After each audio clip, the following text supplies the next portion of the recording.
So you have a property under contract and the appraisal came in low. Oh, what do? This video is gonna explain exactly how you as an agent handle a low appraisal both on the sell side and on the buy side. So let's get into it. Ladies and gentlemen, my name is Aram. If you don't know who I am, I'm a real estate agent and investor in the Chicagoland area. So if you enjoyed this content, do me the greatest honor, like, comment, subscribe, and tell me your stories about low appraisals and how it went, because this right here is game on another level. I spoke on it on my Patreon about how to really get that price down or the price up depending on what side you represent. So if you're interested in that, links in the description for more behind the scenes stuff. But today we're talking about low appraisals.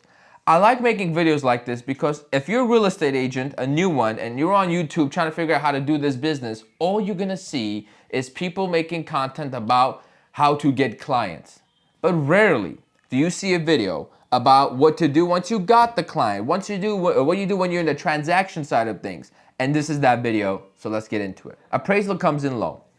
So I want you to know that both on the buy and on the sell side, it's all about setting expectations for both your buyer and your seller. So that way, you should not be surprised if the appraisal comes in low. Okay, you should anticipate it, especially in the current market. So let's start with the buy side. With multiple offers, you will run your own comps before you present any suggestions on what the buyer should offer on the property. And you'll say, hey, I think the property's worth 200. We can maybe go up to 210. With multiple offers, maybe we need to go to 220, but I can't justify 220 and it's probably not going to appraise, so you should know that ahead of time before we move forward. So that way your client's not shell-shocked when they find out, oh crap, we're $10,000 below above the appraised value, we got some problems. So that's number one. Number two, how do you negotiate? What does the negotiation look like on the buy side? It's very simple. First order of business, no matter what, you never mess this up. Whatever you're buying it for, whatever it appraises for, you ask the seller to lower the price to the appraised value. This is going to work 1% of the time. But you have to always try, so you set your benchmark, okay? You're gonna ask them to lower the price to appraised value, and then they're gonna reply with their first no. That's right. They're going to decline and they're gonna ask you to come up to purchase price. And this is when the negotiation begins. And I'm going to explain exactly how I did this. As of this morning, we got that price down $10,000, okay? We said we need to price lower to appraised value. The agent came back, said no, what does your client want to do? And then I prepared an email. Very important that you prepare an email because there's no way that the other agent's going to articulate all your thoughts and feedback to the seller the right way. So you prepare an email and you make sure you compliment the agent in that email so they could just simply take the email, forward it to their client, so that way the listing agent isn't the bad guy, the buyer's agent is the bad guy, but I'm getting my message across to the seller so they understand what position they're in. And here's the position they were in. When the agent called me, he gave me a little too much information. He told me how many offers they had and what the price points were, right? So I explained to him, just because you have a lot of offers does not mean that the appraisal's estimate of the value of your home was incorrect, all right? It just means you had a lot of demand. Unless any of those offers waived their appraisal contingency or had an appraisal gap, you as a seller will be facing this very same issue no matter what offer you went with or buyer. It's important you get that across because sometimes sellers think, oh, he doesn't want to pay my 220, I'll go find someone else that would because I had 4 offers at that price. No, you didn't. You had 4 offers at that price with an appraisal contingency because this is what agents do. We'll offer a lot of money up front, knowing we want to appraise, and renegotiate on the back end like I'm doing now with no competition.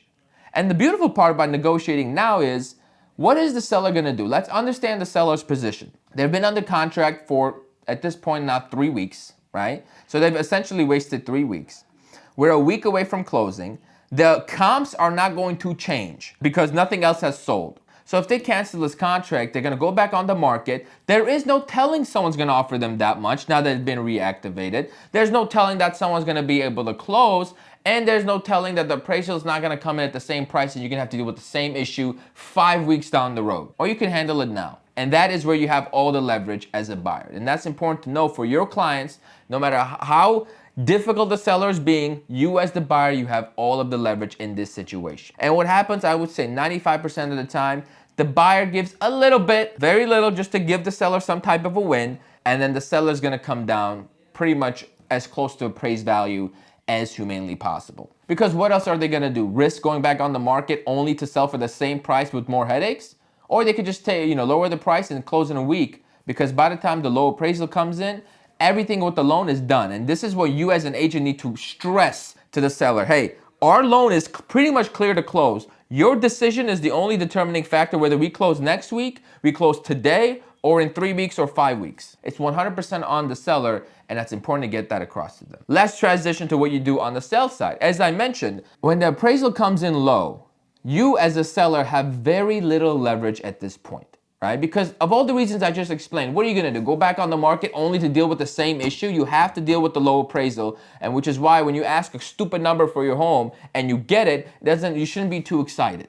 So that goes back onto setting expectations up front. If you have a client, you run the comp, say, I think your property is worth 150. The market's incredibly competitive right now, so even if I go based off the comps, you're probably going to get about $5,000 to $15,000 more than that asking price that we're going for. But you should know, depending on how high of an offer you accept, we are going to have appraisal issues. So now when you have multiple offers, generally this is when appraisal issues happen. No one ever doesn't appraise when it's below asking price, right? So you have multiple offers. As the listing agent, what you need to do is pitch appraisal gaps and appraisal waivers to all of the buyers, right? Don't be so caught up on the purchase price, because you know that's what buyers do. They offer a lot knowing they can renegotiate on the back end. You're an experienced agent, you watch my content, you're not gonna fall for this. So what you do is say, hey, I have 15 offers. Right now I have the most leverage I'm ever going to have. So you go to all 15. Even if one's 220 and they don't wanna do an appraisal gap, but one's 212 and they'll waive the appraisal. You go with the 212 because that is guaranteed. Right? So there are some things you could do ahead of time, because by the time it gets to the point where you're under contract and the appraisal comes in low, your client has no leverage. You're gonna have to give a lot and you're gonna get a little from the buy side. So don't put yourself in that position, and move forward if you can get an appraisal gap or an appraisal waiver.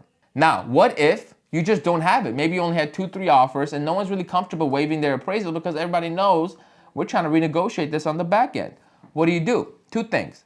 Number one, again, set expectations for your client. Like, hey, we're gonna offer this, we're gonna accept this offer at 220, but I could tell you right now, it's not going to appraise for 220. It's gonna appraise for 210. So you need to be mentally prepared to negotiate. Otherwise, we could stop wasting our time. There's no reason to go under contract and make that risk. Or at least know that, okay, if it doesn't appraise for 220, I'm not gonna sell. Make that decision now, right? That way you don't waste anybody's time, so you can move forward without any false expectations. That's very important. Now, this is the game right here. Pay attention. Cameraman, zoom in to me and post edit. So here's what you do.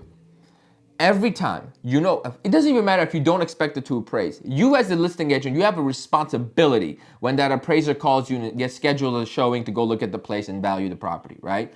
You need to do your own CMA, prepare a list of comps, and explain why you feel to the appraisal your unit is worth XYZ versus all the comps, right? If the comps don't support you. And even if they do, you always do this to be on the safe side, because it shows a couple of things. Number one, it shows the appraiser, hey, this agent is very involved. If I give the wrong analysis, he's gonna come down on me because these comps make sense. Second of all, you may be able to share or explain something or give a perspective to that appraiser they hadn't thought about before, therefore increasing the value, and you're in the green. I did this most recently back in September. I took on a client and I told him, your building is worth $480,000 on a bright sunny day, it's 75-degree weather, no wind. But if you sold it for $80,000, you'll make $13,000 and it's not even worth your time. You're better off just renting it for a year and a half and you'll make the same amount of money without paying taxes. However, if we can get you $500,000, now you're making about $35,000 and you're gonna be in the green. Would you like that?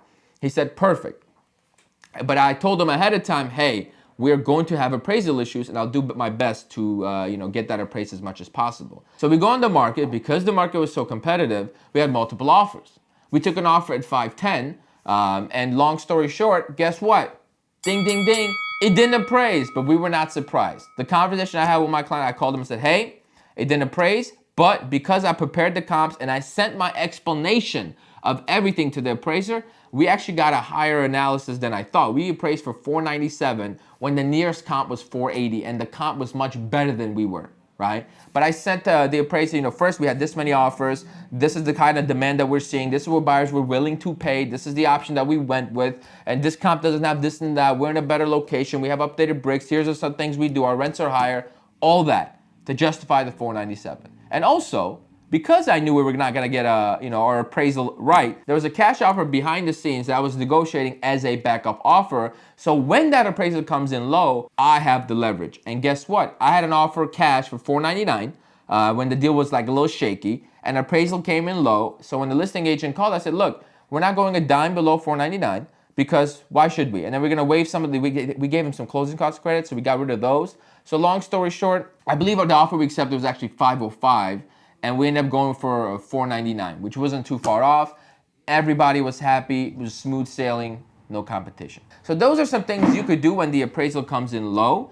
And it's very important. This is how you bring value to your clients. This is how you become irreplaceable. And this is why you can charge what you charge, and you'll have loyal clients forever, because very few agents are willing to put in that level of work. They just put under contract, and whatever happens, happens. That's unprofessional. We, here on this YouTube channel, we don't do unprofessional. So if you enjoyed this content, you found some value from it, please let me know in the comments, what did I mention today that you hadn't thought about? And we'll take it from there. And finally, I have 2 programs for you. I have a 1-hour coaching call. If you want to talk to me one-on-one for 1 hour, it's $157.